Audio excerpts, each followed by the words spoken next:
And now, the time fight fans all across the globe have been waiting for.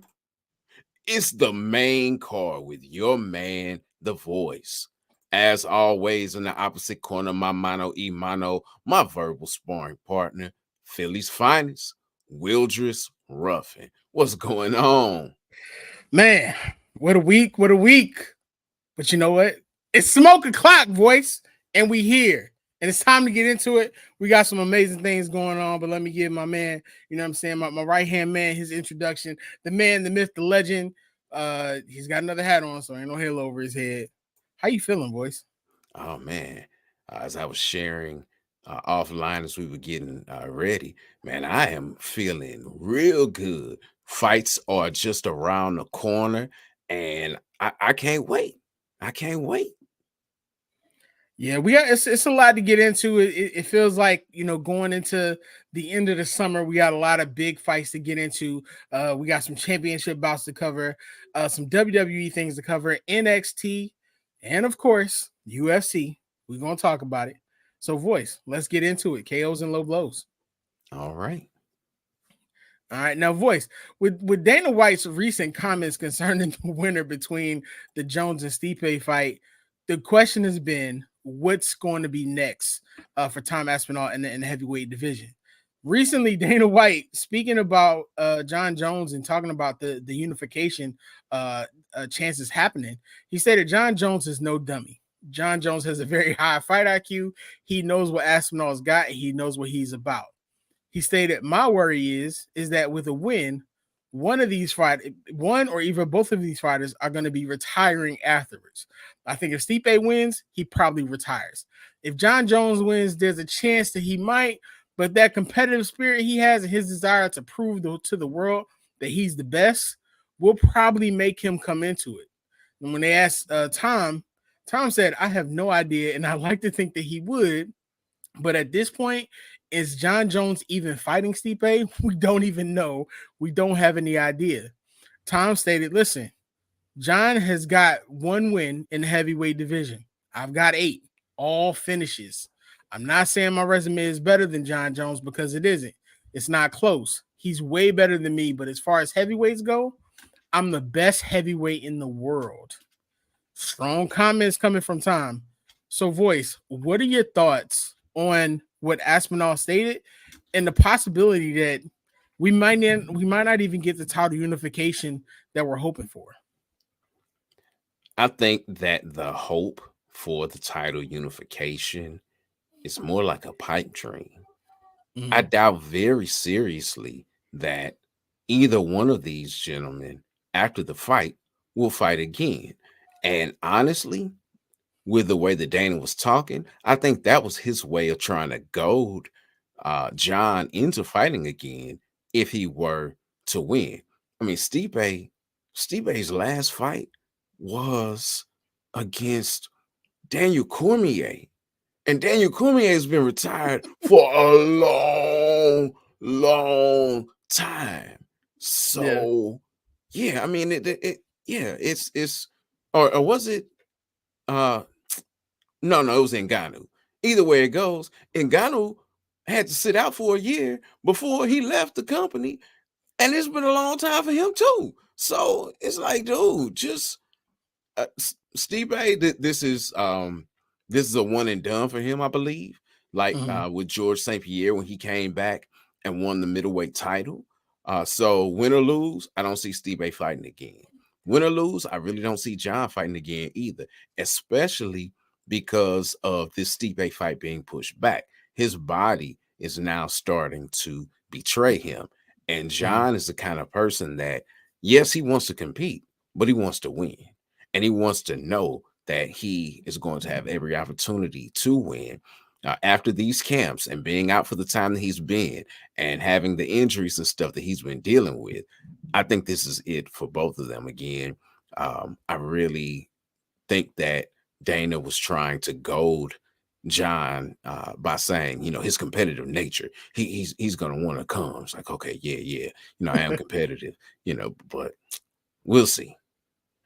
I mean, that's interesting because, like I said, that's still a major fight, and John Jones is still a major draw. But voice, I got to ask: do people even really still want to see it, or have people kind of concluded that, like Aspinall said, he is the number one person in the heavyweight division? Do people still want to see John and Tom? Yeah. Yeah. That clamor is all over the internet and in media. That's the fight that everyone wants to see. There are certain few influential people that want to see John and Stipe, but outside of Mhm. those people, nobody wants to see that fight.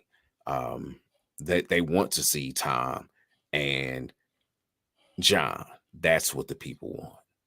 Will we Huh? get that? I doubt it very seriously. Wow.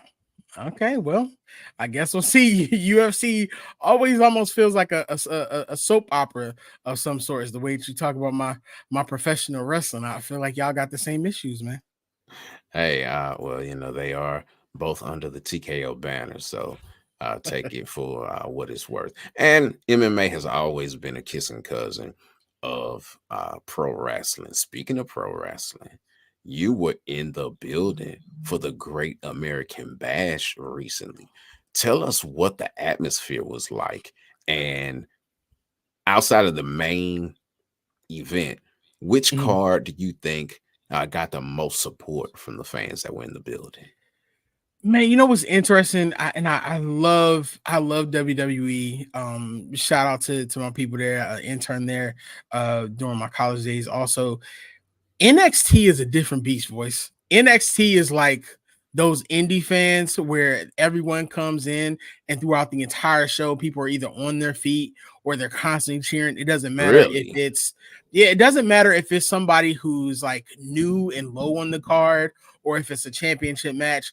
NXT is like popping. NXT is like back in the early 2000s when you used to go to the club and immediately when you walk in the club, you was dancing from the time you got there until the time they close the club down.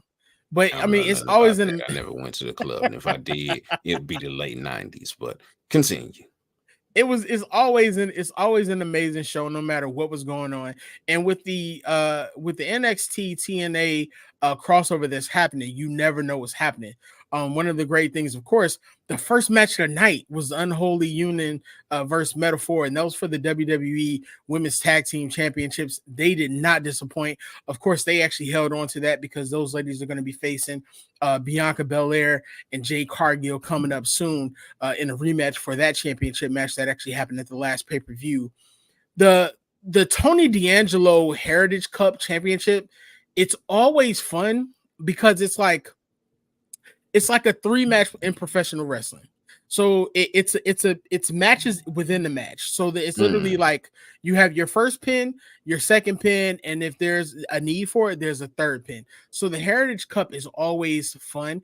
It takes you back to those old school British wrestling days where mm, it's just physicality and outmaneuvering and outsmarting the person that you're facing.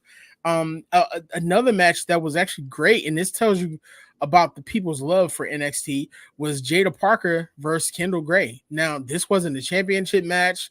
This was almost like kind of, I don't want to call it a filler match, but it was the last match before we got to the WWE NXT championship contract signing. That was between Jada Parker and Kendall Gray. Now, Jada Parker is a fan favorite mm. in NXT. People love her. When I tell you, voice, from the time that she walks to the ring to the end of the match, which she won, they're on their feet. And they always Mm. screaming out, "Hey, Miss Parker." So she's really popular. I could actually see her coming up soon, getting an NXT Women's Championship match because she's literally climbed up the ranks. She's popular on Twitter. If you haven't looked her up yet, look up Jada Parker. She's an amazing in-ring performer. She's actually building on week after week. But next week is going to be even greater because next week you have even more championship matches. And not to mention that this week, Joe Hendry from TNA came out. If you are not familiar with Joe Hendry, he has went viral with his interest music, people claiming that they believe in Joe Hendry. He came out, he performed, and of course, he was attacked by Gallus, which is setting up a match for next week. Of course, next week you got Trick Williams, who's going to be in ring as he's trying to get back to his NXT title. You have the NXT title match with Ethan Page and Oral Mensah. You have a couple other bouts that's going to be really great. And Roxanne Perez will be defending her NXT Women's Championship match. So week 2, I expect to be just as good as week 1, if not better. All right. Well, next time we talk, because again, I'm on the outside looking in, I was going to ask you, and I thought that it was maybe a verbal slip about TNA. I want to know a little bit more about how this came about, but we'll save that for the next time we talk NXT. Let's keep it WWE and move into SummerSlam as we are in the Voices title match. That's right, TV title match. That's the name of this segment here. Right here, we got some excellent bouts that are taking place, or matches that are taking place at SummerSlam, a 2-day event at Lucas Oil Stadium in Indianapolis, Indiana. Drew, that's going to be in Cleveland, boys. Oh, I'm sorry. That's right. This is in Cleveland. It's going to be in Indianapolis next year. That's right. It's in Cleveland this year because it is where CM Punk is wrestling, and it's where Logan Paul, which we'll talk about him in just a little bit, his home. That's where he's wrestling. I kept asking, is like, isn't CM Punk from Cleveland? And the reason I kept asking that is because his one and only UFC bout was in Cleveland. So it made me think that there was some connect there. But anyway, Drew, who he's facing off against, Punk, that claims that Punk is not a leader. They've been going back and forth, man. It's crazy. Talk to me about that and the impact of that on the match, as well as the importance of Seth Rollins being the ref. Okay, so if I had a Voices marquee matchup, if I had my own type of Voices marquee matchup for WWE matches, this would be it.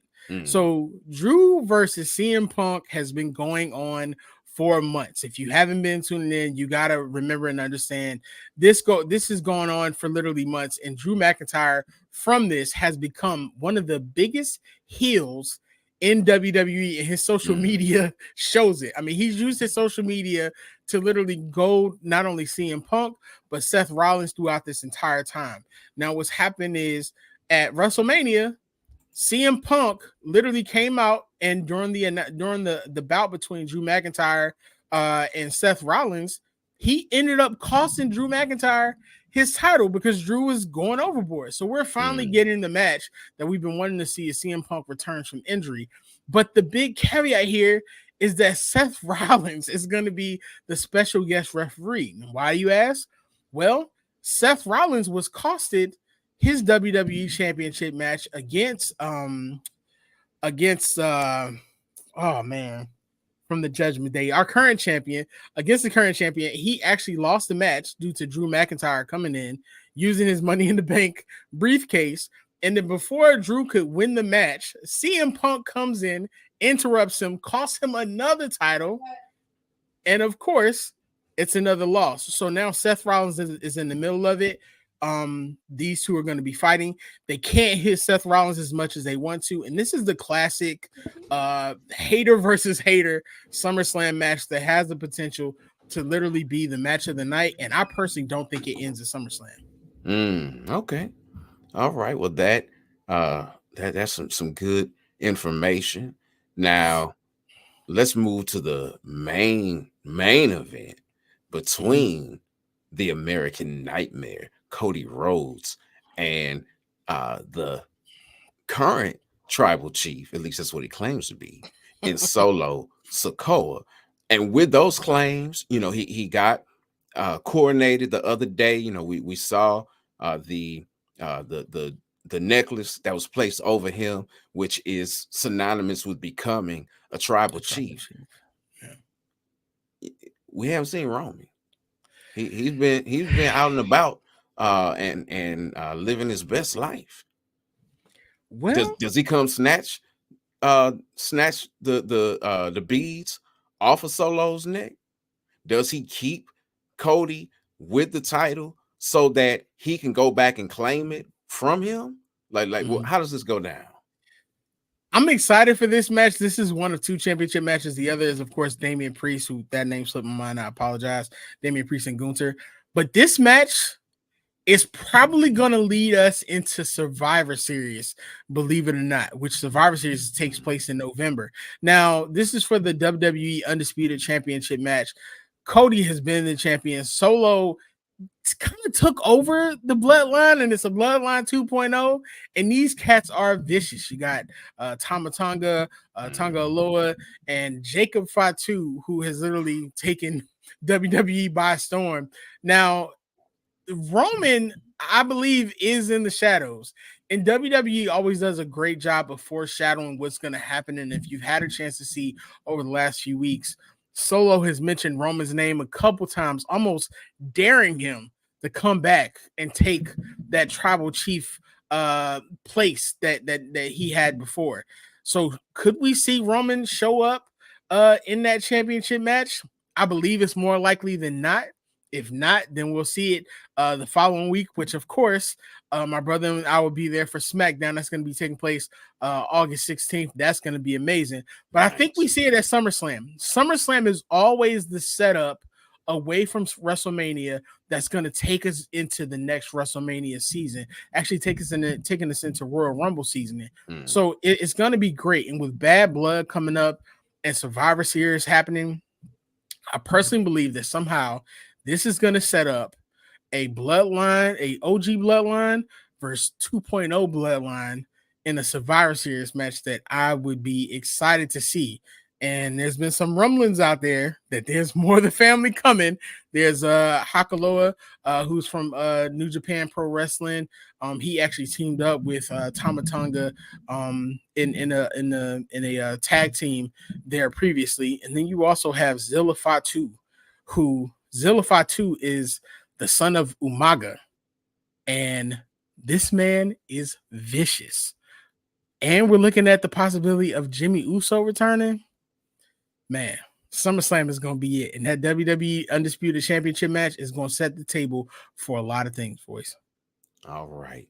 Well, we got one more match to cover, which it's kind of like the people's main event, which you have Logan Paul in his backyard taking on LA Knight.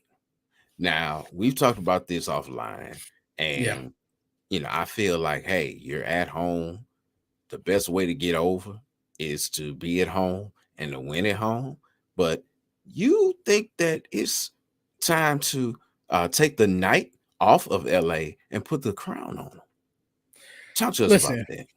Listen, yes, it's Logan Paul's home, but the people don't even like Logan Paul. LA Knight he's almost like the people's champ of the 2020 so far. LA Knight has been overdue for a championship opportunity. He's still winning over the crowd months later. He comes out, he hits that LA Knight, yeah, and they still go crazy for it. It's an amazing opportunity, and what better place than to set him up for his first championship opportunity on the main roster than SummerSlam. Logan Paul has been a great champion. He's come under fire recently for certain comments that he stated. We won't get into that. But I think it's LA Knight's time. And I think LA Knight will be a fighting champion. I think we'll get a chance to see more United States Championship matches on SmackDown. And I'm actually looking forward to seeing him and Carmelo Hayes tear it up in a U.S. Championship program when LA Knight takes this at SummerSlam. Okay.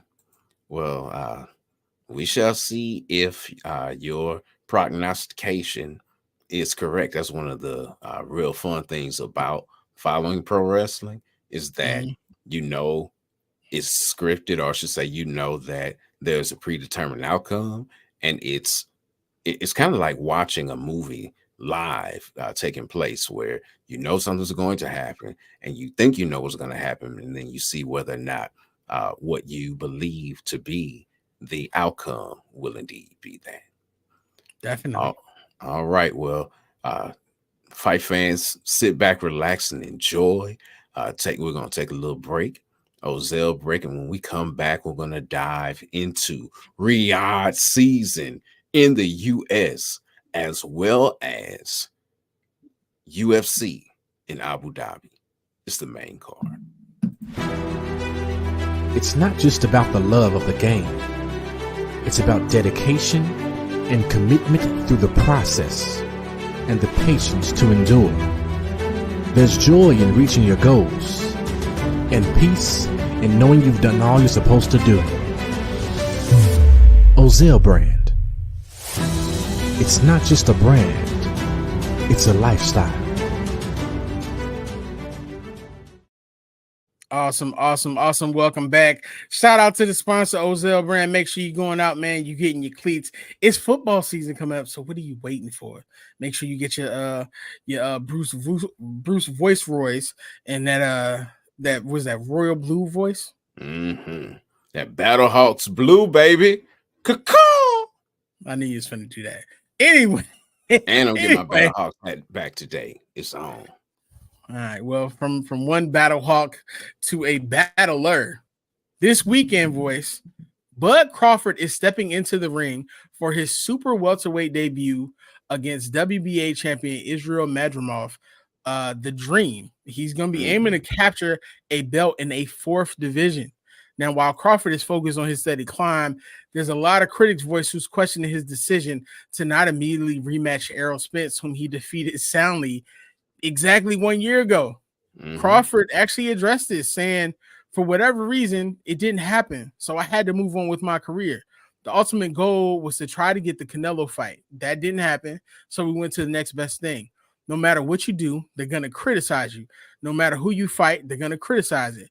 No matter how you fight, they're going to criticize it. It just tells you how great you are.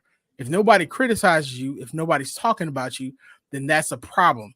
If you got a whole bunch of critics critiquing you, you're doing something right. Now, I mean, we can talk about everybody he has in fight voice, but we can talk about his opponent. Now, while many people may not be as excited about the Dream, he's no slouch. I mean, at 29 years old, the man boasts a perfect 10-0 record and is a gold medalist at the amateur level. So he won a gold medal at the Asian Championships 2 years running, actually, in 2017 and 2018. Before actually turning over to the pay ranks in November of that year. Now, voice, he won his first 5 bouts by stoppage, and most recently actually defeated Magomed Kurbanov, and this was actually for that vacant WBA strap. This was back in March. Now, this voice is coming despite him being the underdog, but when you speak to him, voice, he's not only confident that he can beat Terrence Crawford, but he's confident that he can be the spoiler in a potential Canelo Crawford super fight. Now, speaking about Crawford, he stated, listen, Crawford moves left, right. He's smart, but he's my favorite boxer. And I think he's pound for pound number 1. We're eagerly awaiting August 3rd fight so that we can see who will be the champ. Then maybe a Canelo, the Dream showdown. One thing many have mentioned is the size difference, though, voice, between the two. Now, when speaking about that, Bud actually speaking with the Zone said the following. Yeah, he's bigger than me. Everybody's bigger than me. But come fight time, I've always had the ability to show I was stronger. Bigger don't mean stronger, and it's just his body type. I'm very lean, and my muscle is very compact. That don't have nothing to do with the ability and the skills that come with fight time. Now, voice, your favorite person in the world, of course, is a believer that the Dream can win. Eddie Hearn, when speaking with the media, stated of his fighter, I do think he punches harder than Terrence Crawford. I also believe his chin at 154, yeah, it's a winner. And I guess we'll find out Saturday because he's going to land those on Terrence Crawford. Voice, I mean, it's a lot of smack talking going on. Of course, Eddie Hearn is adding his own spill to it. What are your thoughts on this? I love this fight in that it's Bud's attempt to be great. And I know that there's a lot of talk about him possibly facing Canelo. I know that's something that Turkey wants and that Bud wants and that Canelo has danced around, which is really interesting because Canelo's been taking money fights recently.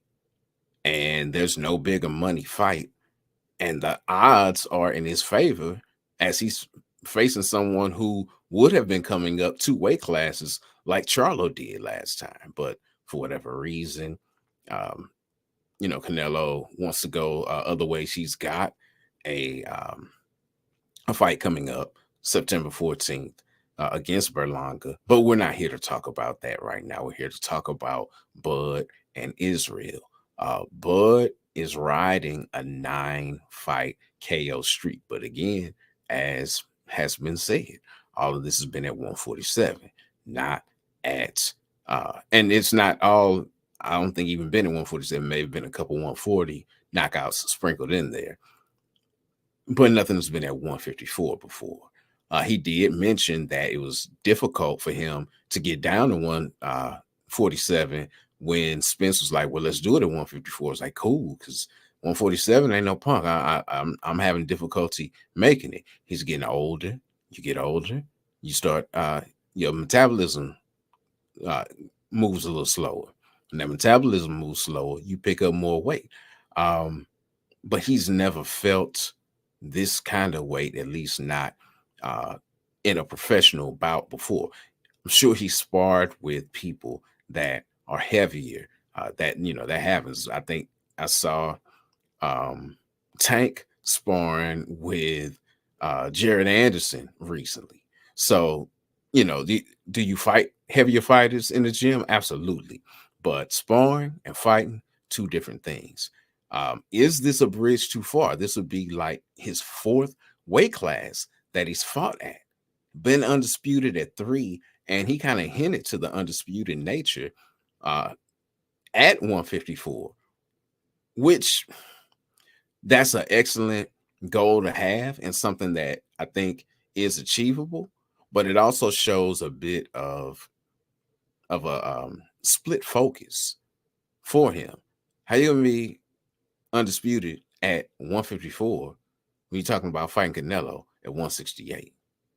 We saw what happened to Roy Jones Jr.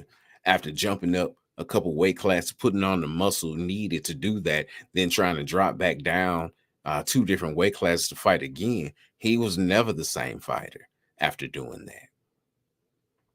So is this really, I appreciate you daring to be great, but are you biting off more than you can chew? The last time that Bud was in this situation where he was challenging for a title was in 2018. And I think you mentioned it. And that was his welterweight debut. That's the same year that Israel made his debut at 154. And that's what he's been campaigning his entire pro career. Israel is the champ, but this is his first title defense. Will all the pressure of having the top bill be too much for him? It's in California, and I believe he lives in the California area now. How is that going to impact him? Everybody, coming after him and doing different things. Yeah, he's in Indio, so he's right down the road from where this is going to be taking place. How does this, impact him?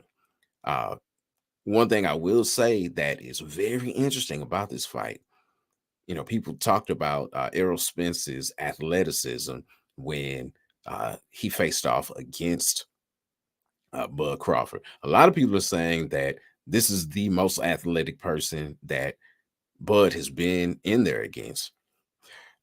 And I think that people are forgetting about the fact that he fought, and probably because of how he did him, but that he fought Sean Porter, who, is very, very athletic. But what's the name? Madrimov, he's a all-around athlete, not just an all-around athlete, an all-around martial artist. This dude does judo while he's training. He's a gymnast, always doing backflips in the ring and outside of the ring. So it's going to be interesting to see how these two match up. Not a lot of experience professionally on Israel's end, where this is the umpteenth title fight that Bud has had. Can't wait for them to lace him up step in the square circle and face off? I mean, it's definitely going to be a big fight no matter what, especially considering the fact that Israel is an up and coming fighter at the age of 29. But I got to ask, boys, if Bud comes out of this victorious, like many people are predicting he will, do we end up getting eventually a Canelo fight, maybe at a catch weight, or do we probably end up seeing Bud take on like maybe a Tim Tszyu next? I don't see him necessarily taking on Tim Tszyu next, just because Tim fell out of this fight. And if Bud were to be victorious, he'd be a champion. So fighting someone who just lost a bout for a championship, I mean, it can happen, but that's kind of rare.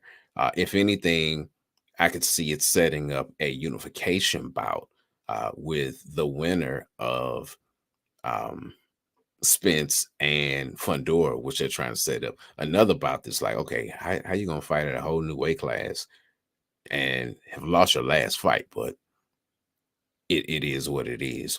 But I see him going for a unification bout because I don't see the Canelo fight. Even though Turkey's saying, I want to make it, I'm going to do everything I can to make it, I don't believe that's a fight that that Canelo wants. But he might take it. I don't know. We have to see.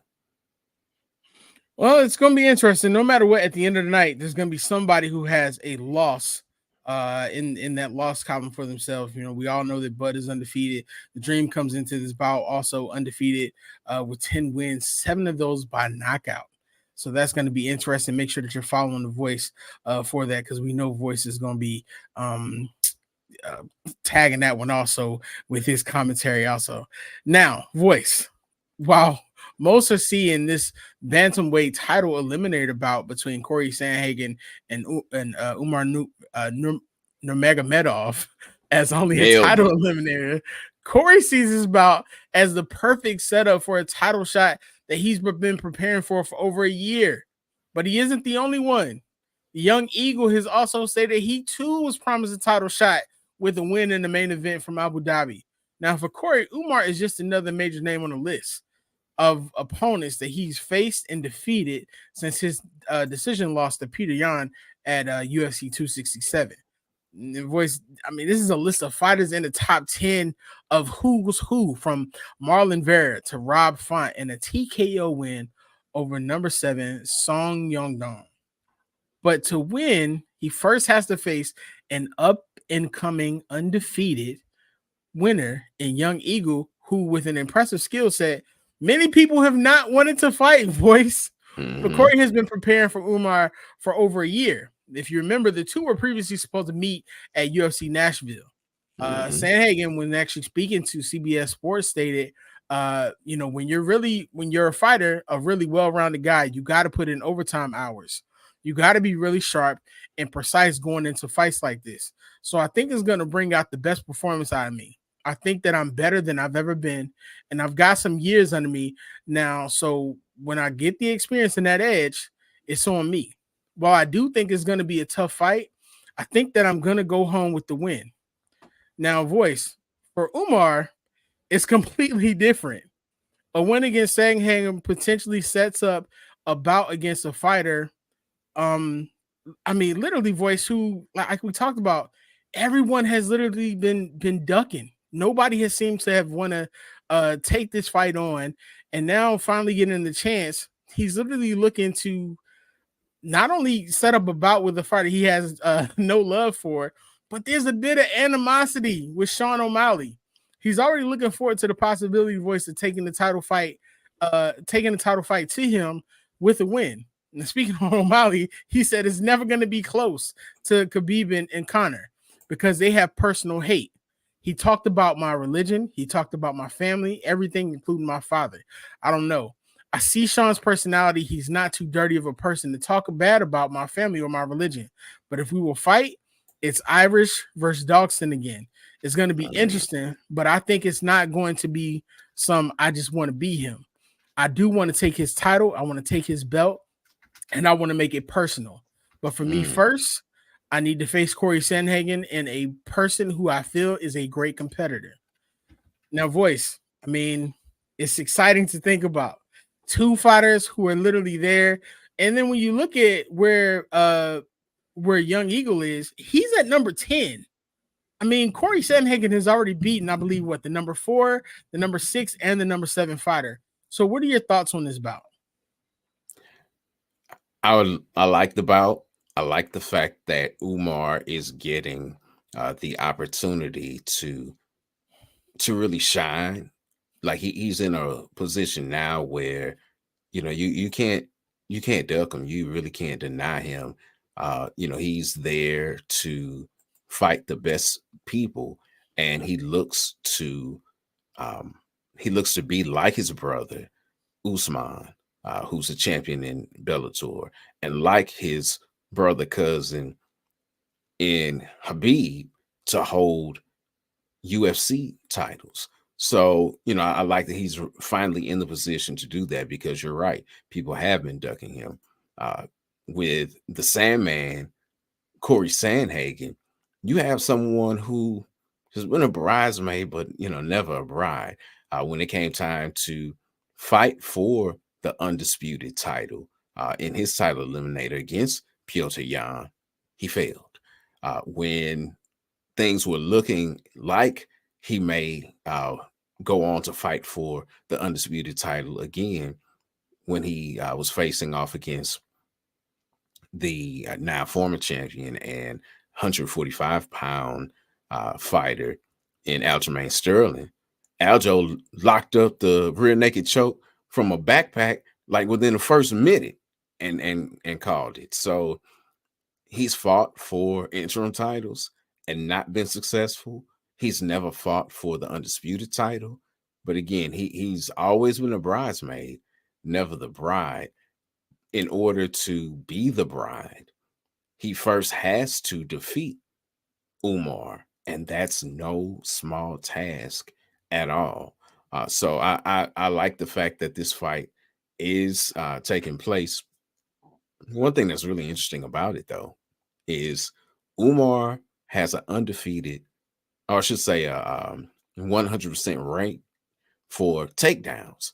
So if Sandhagen was looking to take it to the ground, no one's gotten him there before. Will he try that, knowing that no one has gotten him there? Corey's been defeated by grapplers. As a matter of fact, that's normally how he loses. He loses by to the grappling of others. But, he's been undefeated in, or I should say, all of Umar's wins in the UFC, except for one, have been by stoppage. And that includes him knocking out Raoni Barcelos. Corey, 17-4, and 10 of those are by stoppage, knocks people out. So is this going to be and when I say by knockouts, he's got 7 KOs, 3 submissions. But he's also 3-2 over his last 5 fights. And all of those have been by decision. Does Umar have what it takes to go the full 5? We don't know. Like you said, this fight was supposed to happen a year ago, and Umar pulled out due to an injury. Well, Corey went on to beat Rob Font at a catchweight, but then he hasn't fought since then, where Umar fought in March. Will the fresher fighter have the advantage? All of these questions will be answered in Abu Dhabi when the pin drops, the cage door locks, the thumbs go up, and they start the clock. Yeah, I mean, like I said, Sandhagen has been amazing in fighting fighters in top 10. But, when you look at Umar, he's ranked top 10. But like you said, I mean, he's won 4 of his last 6 by submission or KO. And it hasn't been against slouches. So it's going to be interesting to see how that plays out. Make sure that you tune into that. That's going to be UFC. That's going to be live from Abu Dhabi. It's going to be an amazing, amazing card. And make sure you're following The Voice on Twitter, X, whatever you want to call it, to make sure you get those updates. Now, Voice, rounding out an amazing, amazing weekend of bouts. when 19-year-old Jose El Rayo Venezuela meets Pitbull for the WBA super lightweight title at BMO Stadium in Los Angeles, he's not only going to be fighting for the biggest opportunity of his life, but he'll be doing so with an opponent that he has had an eye on since his loss to De Los Santos. And he has not forgotten. He stated, when I lost to De Los Santos, Pitbull's team threw Pitbull flags at my family after I was knocked out. That's always stuck with me, and I've always had a chip on my shoulder for Pitbull to go get him. While he's excited as he is to make his move up into the next weight to take that bout, he does realize what's at stake. And he went on to state, I'm extremely excited. The moment I've been waiting for, this is right here for all the marbles. This is the lottery. This is for everything. I've been envisioning it every day since I got the call, and it's going to be fireworks. Now, I already know Pitbull. He's going to come hard, and I have to fire back very precisely. Now, when speaking on how he believes that he can defeat Cruz, Jose went on to say, make him miss and make him pay. If you make a guy miss and you hurt him, he's going to think twice about throwing those overhands that he's so popular to do. Now, for Cruz, he won a WBA title by defeating Rolly Romero by TKO in March in a convincing manner, and is coming into his first title defense of that WBA super lightweight title on a 4-fight win streak. Now, this has all happened since his loss to Tank Davis in December of 2021, which was by unanimous decision. Now, Voice, while he's already stated he's not looking past his current opponent, he has made it clear that with a win, who his eyes are on, and you guessed it, it's Tank Davis. Now, speaking to Stomping Ground, Cruz stated of Tank, this is something that we need to resolve. We need to have that rematch. But first, I need to finish my business here in Los Angeles. Now, Voice, I know we always talk about not putting the cart before the horse, but it almost feels like Cruz is kind of looking past Valenzuela, and Valenzuela is looking like he is out for blood and for revenge. What are your thoughts on this bout between the two coming up? I really like the bout. It's an interesting bout because it kind of came out of nowhere, seeing as Valenzuela was preparing for a rematch versus Edwin De Los Santos. And then they say, hey, this Cruz bout is on the table. And he took it, like you said, it kind of had his eye on him. But he's been competing at 135 pounds. So you're coming up in weight. They both have a 70% KO rate. And this is the biggest fight in Rayo's life.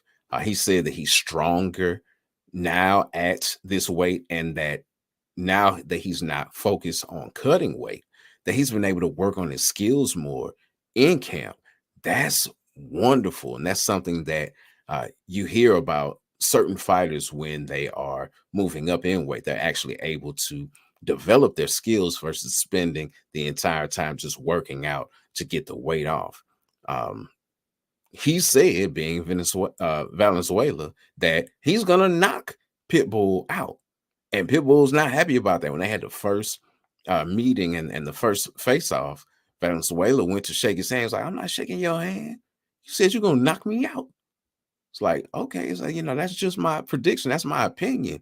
You don't have to take it out personal. Well, Pitbull's taking it personal. And that's understandable. You're trying to disconnect me from my senses. You said you're gonna hurt me. So no, I'm not shaking the hand of someone who said that they're gonna hurt me, someone who's gonna do something to me that others haven't been able to do. No, including Tank Davis. No, I'm not shaking your hand. Rayo, he's only had 2 losses, 13-2, only had 2 losses. One of them was to Colbert, and he avenged that. And he was training to avenge that rematch, or I should say training to avenge that knockout loss that is the reason that Valenzuela has had his eye on Pitbull because of when he got knocked out by De Los Santos. And so it's interesting. You got a lot of moving parts in this bout. And I know what Cruz is saying. He can keep saying that until he's blue in the face. That fight's not happening. You're at 140, unless you're coming back down to 135, that fight is not happening with Tank. He needs to focus on, and this is why this fight is so important, is that he has a chance to be instead of the four princes, the five fiefdoms is what you can have with Cruz being in the mix here, because you got the people like Teofimo Lopez. You got the once beaten but undefeated Devin Haney. You got Shakur hanging around out there. So you got quite a few people that you can fight at 140. Oh, and Liam Paro, who just picked up the belt from Matias, that you can do a unification bout with. That's really where his focus needs to be. Forget about Tank, because that's not going to happen. But you look good against Valenzuela, and that opens up the door for greater paydays. Where for Valenzuela, you now insert yourself into the conversation with all those people that I just got done talking about. Well, I mean, it's going to be an amazing fight. It's one person that's focused on the future and one person that's focused on revenge. It's going to be amazing to see. Now, it's interesting when we talk about the losses that Valenzuela has taken. When we look at Pitbull, I mean, his career is just about the same, except, in his career, he's only seen defeat twice. Neither of those have been by KO. Of course, the first one we talked about, that unanimous decision loss to Tank Davis in 2021. And then there was another unanimous decision loss. This was his sixth professional fight against Luis Miguel Montano. And he has not tasted any kind of KO defeat there. So that's going to be a great fight to see. That's going to be, of course, for that WBA super lightweight title. And that's going to be rounding out the biggest fights of the weekend. But we have some more amazing fights that we want you to make sure that you tune into, and Voice is going to share those. Before we get into that, make sure that you tune into SummerSlam. That's going to be going on also.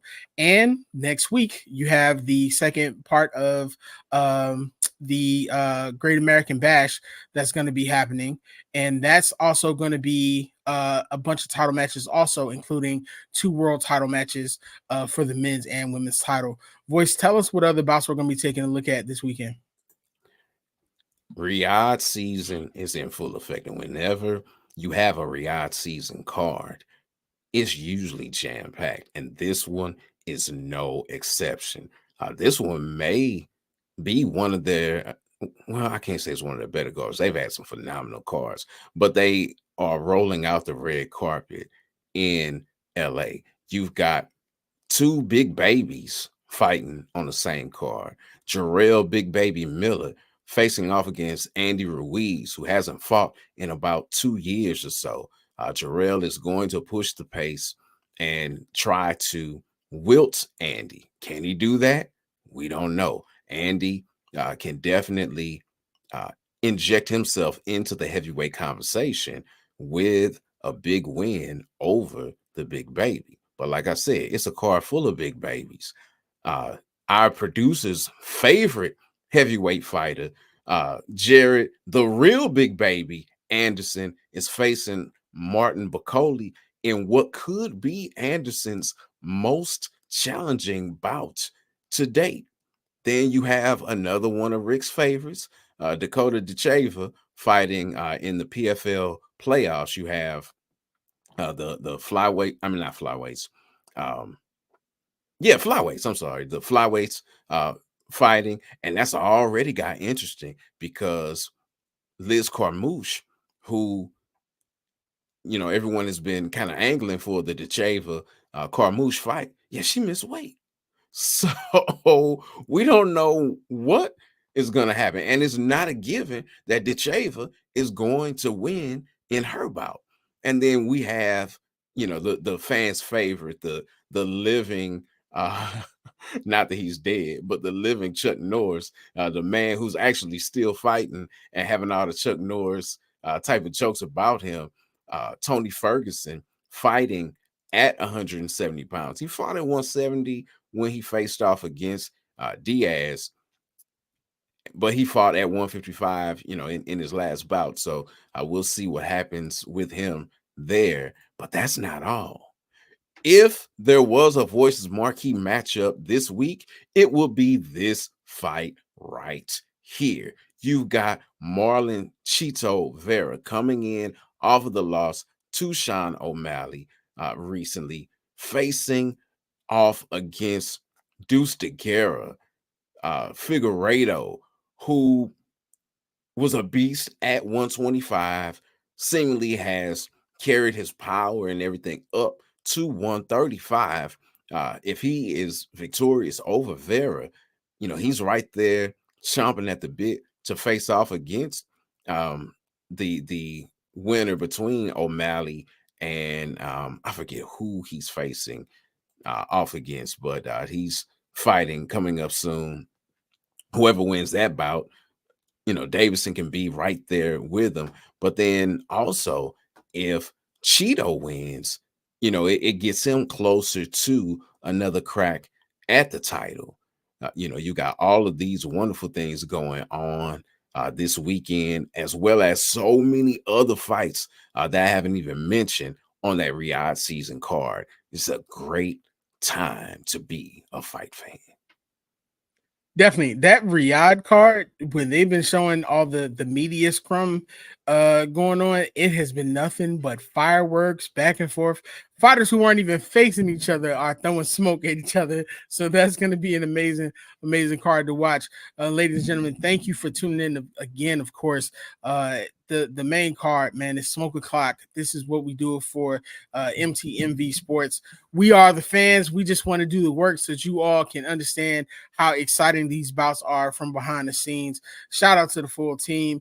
Not the same podcast, the full 94, Pretty Girls Love Sports, everybody on the team, the V Report, we got everything, HBCU, anything that you need. And of course, you have football season coming up, so there's going to be a lot of spicy talk there. Make sure that you like, share, and subscribe, and follow us, MTMV Sports, on all platforms. You can even take us in your podcast walks if you listen to podcasts, if you don't want to just look at these beautiful faces on YouTube. Thank you all for joining us every week. Voice, take us out. Until next time, fight the good fight.